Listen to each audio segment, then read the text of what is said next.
జై వీరబ్రహ్మ జై గోవిందమాంబ జై. నేను మీ కృష్ణమాచార్య శ్రీ బ్రహ్మపదం. గవ ప్రశ్నని మరియు గోచార వశాత్తు ఉన్న గ్రహగతుల్ని క్రోడీకరించుకుని 2026 సంవత్సరం ఏప్రిల్ మాసం మీనరాశి వారి యొక్క రాశిఫలం. శివాయ బ్రహ్మణే నమ, వీరబ్రహ్మేంద్ర స్వామినే నమో నమ. జై వీరబ్రహ్మ జై గోవిందమాంబ జై.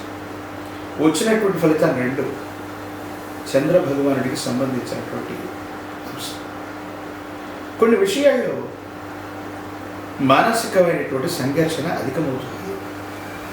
తలనొప్పి, బ్లడ్ ప్రెషర్కి సంబంధించినటువంటి ఏవైనా ఆరోగ్యపరమైనటువంటి అంశాల్లో మీకు ఇబ్బందులు ఉన్నట్టయితే వీటి పట్ల తస్మాత్ జాగ్రత్తగా ఉండటం చెప్పదగిన సూచన. జన్మరాశిలో శని, కుజుడు, బుధుడు ఇటువంటి గ్రహాల యొక్క స్థితిగతులను అనుసరించి చూస్తే అనాలోచితమైనటువంటి నిర్ణయాలు, స్వయంకృత అపరాధాలు మిమ్మల్ని ఇబ్బంది పెట్టేటువంటి అవకాశం ఉంది. కొన్ని విషయాల్లో నిర్ణయం తీసుకుందాం, సానుకూలవంతమైనటువంటి ఫలితం వస్తుందా అనుకున్నటువంటి పరిస్థితుల్లో మీ పరిస్థితుల్ని మీకు మీరుగా సంక్లిష్టం చేసుకునేటువంటి అవకాశాలు కూడా కొన్ని కనిపిస్తుంటాయి. వీటి పట్ల కూడా కొంత జాగ్రత్తగా. కొన్ని విషయాల్లో మానసికమైనటువంటి ఆందోళన అధికమైపోతుంటుంది. ఏం చేయాలో తెలియనటువంటి ఇబ్బందికరమైనటువంటి పరిస్థితి ఒకటి వస్తూ ఉంటుంది. నమ్మి విశ్వసించినటువంటి వ్యక్తుల నుండి లేదా ఎవరైతే మీకు తప్పకుండా సహాయం చేస్తారనుకుంటున్న వ్యక్తులు ఉన్నారు, వాళ్ళు సహాయాన్ని అందచేయలేక సహాయ నిరాకరణ చేయటం వల్ల మీకు కొంత మనసు బాధ కలిగే అవకాశం. కానీ కుటుంబంలో, ఇంట్లో ఒక శుభకార్య సంబంధమైనటువంటి పని పూర్తవుతుంది. శుభకార్యాన్ని పూర్తి చేసుకునేటువంటి అవకాశం కూడా తప్పకుండా కనిపిస్తూ ఉంటుంది. ప్రత్యేకించి ఈ రాశి జాతకుల యొక్క జీవన గమనంలో దూర ప్రాంతాల్లో ఉన్నటువంటి మిత్రులు అవ్వచ్చు, లేదా దూరదేశాల్లో ఉన్నటువంటి కొంతమంది వ్యక్తుల నుంచి శుభవార్తలు వినేటువంటి అవకాశం ఉంది. ప్రయాణ సంబంధమైనటువంటి దూర ప్రాంత ప్రయాణాలు కూడా లాభించే అవకాశం ఉంది. జీవిత భాగస్వామితో మాత్రం పట్టు విడుపులు లేకుండా విపరీతమైనటువంటి ధోరణితో మీరు తీసుకునే నిర్ణయం కొన్ని ఇబ్బందులకు కారణమవుతుంది. అంటే భార్యాభర్తల మధ్య ఏవైనా పొరపుచ్చాలు వచ్చినటువంటి సందర్భంలో, అభిప్రాయ భేదాలు వస్తూ ఉన్నటువంటి సందర్భంలో ఒకరికొకరు ఆలోచించి నిర్ణయం తీసుకోవాలి.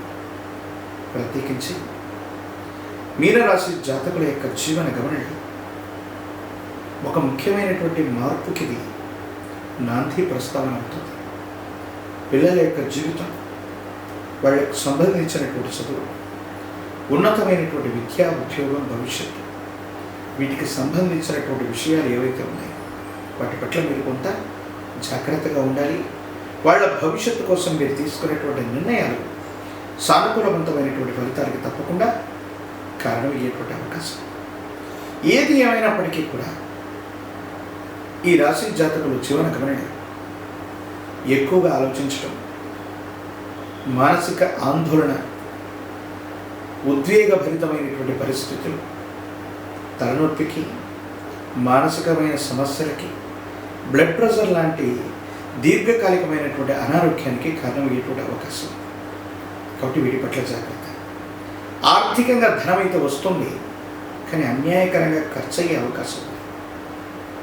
ప్రత్యేకించి మీరు చేస్తున్న విధి నిర్వహణలో ఏ విధమైనటువంటి పొరపాట్లు లేకపోయినా కొంతమంది వ్యక్తులు ఉద్దేశపూర్వకంగా మీ యొక్క పనితీరును తప్పుపెట్టే అవకాశం, లేదా మీరు చేస్తున్నటువంటి విధి నిర్వహణలో కూడా లోపాలను చూపెట్టే ప్రయత్నాన్ని తప్పకుండా చేస్తుంటారు.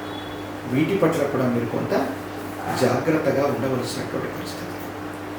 ఎంతో కాలంగా ఎదురు చూస్తున్నటువంటి ఒక సమస్యకి పరిష్కారం లభిస్తుంది. భగవంతుడు కాలం ఉన్నారు, కాలం భగవంతుడు మనకి సరైనటువంటి నిర్ణయాన్ని ఇచ్చారనేటువంటి విధంగా కొన్ని పరిస్థితులు యుగదాయకమైనటువంటి అనుకూలవంతమైనటువంటి పరిస్థితులకి కారణం కాపుతూ ఉంటాయి.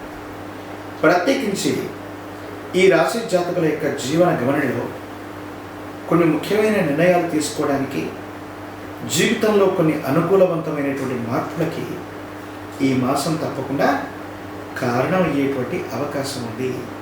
భావోద్వేగాన్ని నియంత్రించుకోవటం అనుకూలవంతమైనటువంటి పరిస్థితులకు కారణమవుతుంది.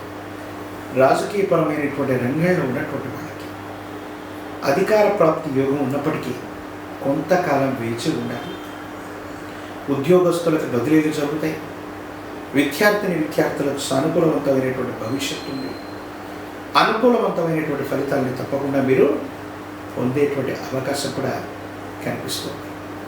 ఒక పంచముఖి రుద్రాక్షని, మహాకాలభైరవ రక్షని మెళ్ళో ధరింపు చేసుకోవటం వల్ల తీక్షణమైనటువంటి ఏలినాటి శనిలో కూడా అద్భుతమైనటువంటి ఫలితాలను మీరు పొందుతారు. అలాగే తంత్రమాల చూర్ణం చేత అనునిత్యం స్నానం చేయటం వల్ల దీర్ఘకాలికంగా ఉన్నటువంటి ఆరోగ్య సమస్యలు తొలగిపోతాయి. మీరు చేసే ప్రయత్నాలు కూడా సఫలీకృతమవుతూ ఉంటాయి.